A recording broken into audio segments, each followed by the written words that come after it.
Assalamualaikum warahmatullahi wabarakatuh. Selamat pagi anak-anak ibu semua. Wah, bagaimana nih kabarnya? Alhamdulillah kalau baik semua. Sebelum kita memulai pembelajaran kita pada pagi hari ini, alangkah baiknya kita memulai dengan berdoa yang akan ibu pimpin. Berdoa menurut kepercayaan masing-masing mulai. Berdoa selesai. Baik, terima kasih. Sebelum kita memulai pembelajaran daring pada pagi hari ini, Ibu meminta semua siswa untuk on cam selama proses pembelajaran berlangsung. Dan untuk absensi sudah Ibu sediakan Google Form, silahkan dicek di grup WA, sudah Ibu kirimkan. Ibu memberi waktu sekitar 2 menit untuk siswa mengisi absensi. Silahkan. Baik, bagaimana anak-anak semua? Sudah absen semua kan? Anak-anak ibu kelas 4B, pada kesempatan pagi hari ini kita akan mempelajari tema yang berjudul kebersamaan dalam keberagaman. Sebelum kita memasuki pembelajaran, di sini apakah anak-anak ibu mengetahui apa maksud dari keberagaman dalam kebersamaan? Ya, silahkan. Benar, seperti yang dikatakan oleh salah satu teman kalian, itulah maksud dari keberagaman dalam kebersamaan. Namun, pada pagi hari ini kita akan lebih berfokus pada pembelajaran IPS. Pembelajaran IPS yang dimaksud untuk kita pelajari pada hari ini adalah apa itu keragaman perayaan Hari Besar Agama, menjelaskan bentuk perayaan Hari Besar Agama, menceritakan keterkaitan antara keberagaman perayaan Hari Raya Agama yang ada, dan juga di mana saja tempat Hari Besar Agama itu dilakukan. Yang pertama adalah keberagaman perayaan Hari Besar Agama. Jadi, Hari Besar Keagamaan sendiri merupakan sebuah hari yang diperingati atau diistimewakan berdasarkan keyakinan seseorang. Ada 6 keyakinan yang diakui di negara kita. Hari-hari itu mempunyai makna dan juga fungsi sendiri bagi kehidupan masing-masing agama, yaitu seperti mendekatkan diri kepada Allah dan juga Tuhan Yang Maha Esa.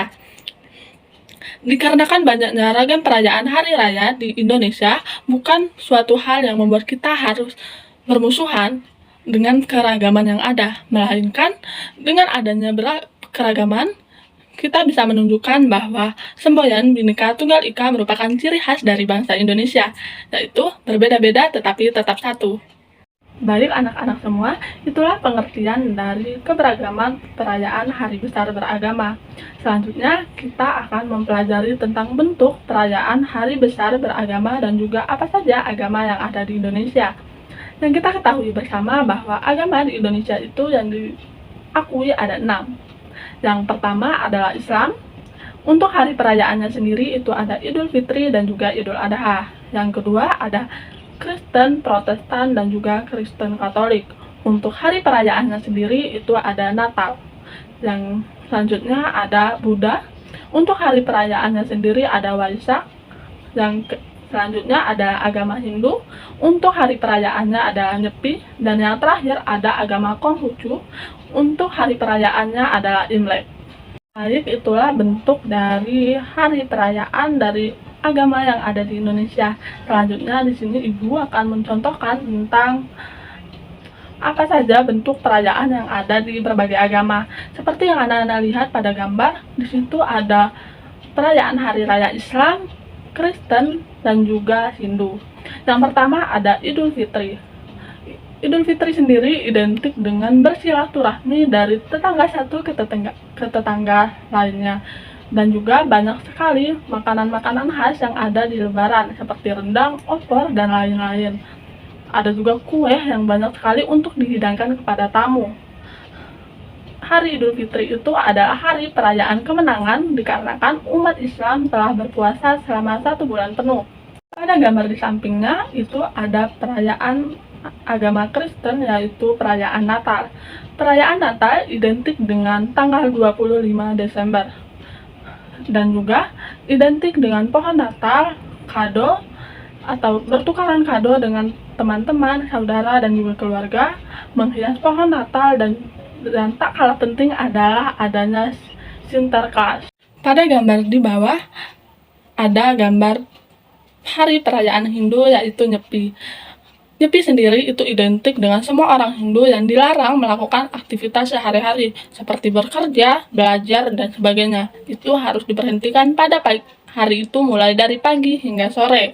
Selanjutnya mereka melakukan ritual seperti tahur, melasti, amati geni, gembek geni, menghanturkan, dan dalam pemujaan. Pada gambar selanjutnya itu ada hari perayaan agama Buddha yang diberi nama Waisak.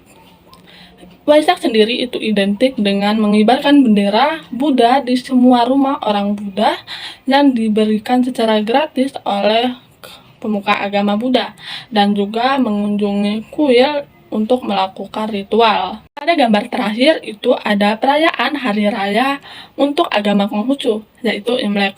Ini identik dengan melakukan sembahyang kepada leluhur di Kelenting dan juga Cap Gomep. Ini untuk menghormati dan juga mendoakan arwah-arwah dari leluhur yang sudah tiada. Selain itu ada juga ritual lainnya seperti menjamu tamu, menghidupkan petasan, kembang api, dan sebagainya. Jadi anak-anak, itulah bentuk dari perayaan 6 agama yang ada di Indonesia.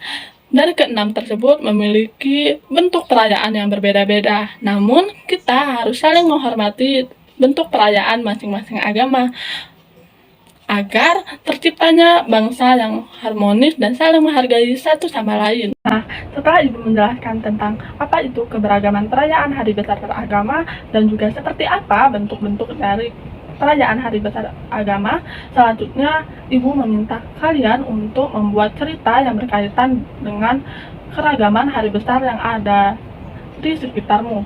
Lalu silahkan ditulis menggunakan buku tulis masing-masing di rumah dan dikumpulkan melalui grup WhatsApp. Pengerjaan dari tugas yang Ibu berikan tadi itu setelah Ibu selesai menjelaskan pembelajaran pada pagi hari ini ya. Selanjutnya akan Ibu lanjutkan materi yang selanjutnya adalah di mana saja tempat beribadah dan merayakan hari besar agama itu. Nah, di sini apakah anak-anak semua sudah mengetahui di mana saja tempat ibadah-ibadah dari ke-6 agama yang ada? Baik, sudah ada yang tahu dan sudah ada yang belum. Di sini Ibu akan menjelaskan tentang di mana sih tempat perayaan agama dan juga tempat ibadah dari masing-masing agama ini. Yang pertama yang bisa anak-anak lihat sendiri di gambar itu ada agama Islam. Agama Islam itu beribadah di masjid, gambar di atas yang pertama. Selanjutnya gambar di bawahnya itu ada untuk agama Kristen Protestan dan juga Kristen Katolik, mereka beribadah di gereja. Selanjutnya pada gambar yang di sini ada 3 gambar. Gambar pertama ada untuk agama Hindu. Agama Hindu beribadah di pura. Untuk gambar selanjutnya itu ada untuk agama Buddha. Agama Buddha itu beribadah di vihara, seperti yang kalian lihat pada gambar di samping, seperti apa tempat beribadahnya. Selanjutnya yang terakhir adalah tempat agama Konghucu. Mereka beribadah di kelenteng. Baik, itulah penjelasan dari materi kita pada pagi hari ini. Selanjutnya, anak-anak diminta untuk membaca teks toleransi dan juga kerjasama antar agama yang ada di buku tema. Silakan kalian buka halaman 25, di sana ada teks membaca yang berjudul Toleransi dan juga Kerjasama Umat Beragama. Silahkan dibaca masing-masing.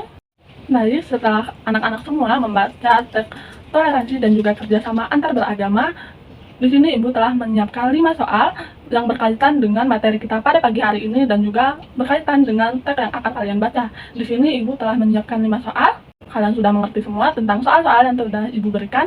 Silahkan setelah kalian membaca, dilanjutkan dengan mengerjakan soal. Nanti apabila ada yang kurang mengerti, silahkan untuk bertanya, menghidupkan mic-nya dan untuk bertanya.